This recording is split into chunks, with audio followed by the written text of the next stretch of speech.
అందరికీ నమస్కారం. ఈరోజు కొంతమంది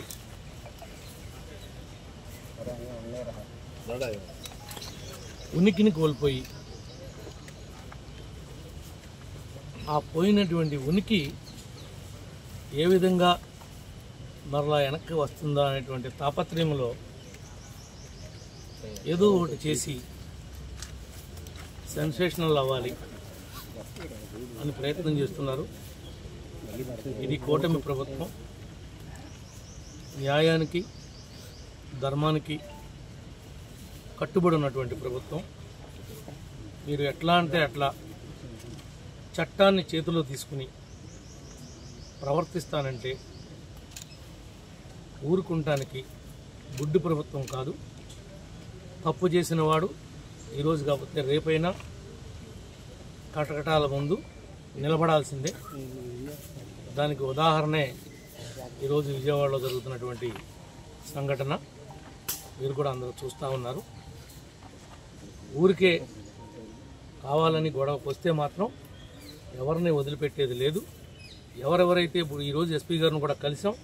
ఎస్పీ గారికి కూడా జరుగుతున్నటువంటి పరిస్థితులన్నింటినీ కూడా ఈ నియోజకవర్గంలో ఉన్నటువంటి కోఆర్డినేషన్ కమిటీ ఎవరైతే ఉన్నారో వాళ్ళందరూ మా అడ్వకేట్తో సహా వచ్చి మరి వివరాలతో సహా ఎస్పీ గారికి ఇవ్వటం జరిగింది. తప్పనిసరిగా తప్పుంటే మాత్రం యాక్షన్ తీసుకుంటామని చెప్పి పోలీసు వారు చెప్పారు.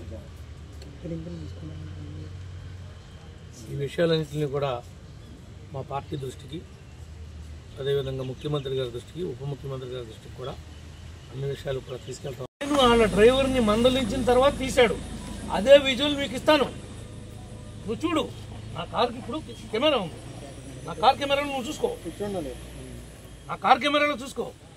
కారు అడ్డు లేక ఉండుంటే అసలు నేను కారు దిగి ఆ డ్రైవర్ని మందలించే పని ఉంది? ఎంత అసలు కదులుతా లేకుండా పెట్టాడు లేదో చూడు. మీ దగ్గర ఉన్నది వాళ్ళు చూపించేది ఏంటి? కారు అడ్డు లేదు కదా, ఎట్ట వెళ్ళిపోయాడు, కారు అడ్డు ఉంటే అని అడుగుతున్నారు. నేను మందలించిన తర్వాత నీ డ్రైవరు మీ వాళ్ళు సమాధానం చెప్పలేక కారు తీశారు. నేను ఆ బూతులు తిడుతున్నప్పుడు వాళ్ళ దుర్భాషలు ఆడాను కదా, ఎందుకు ఆడాల్సి వచ్చింది? నేను దుర్భాషలు ఆడా అవసరం ఎందుకు వచ్చిందని ఆలోచించరే? నాకు అంత ఆవేశం ఎందుకు రావాల్సి వచ్చింది? నువ్వు కారు పెట్టించావు కాబట్టి, నువ్వు గొడవకి రెచ్చగొట్టడానికి ప్రయత్నం చేసావు కాబట్టి దానివల్ల మిమ్మల్ని కేకలేయాల్సి వచ్చింది. మిమ్మల్ని మాట్లాడింది కూడా అక్షర సత్యం. మీరు దానికి సరిపోయే మనుషులే. జేబు దొంగలు మెరుగు మీకన్నా. ఆయన బాబు, ఆయన కార్యకర్తలు వాళ్ళు చేసినటువంటి లూటీలు 1, 2 కాదు. గ్రామాల్లో రోడ్లు పోస్తుంటే గవర్నమెంట్ మారిపోతే ఆ పైపులమ్ము పనిచేద్దామని, సిమెంట్ రోడ్డు పోద్దామని ఇసుక, కంకర, సిమెంటు పెడితే అవి నీ కార్యకర్తలు నువ్వు అమ్ముకున్నటువంటి దిగజారిన పరిస్థితి.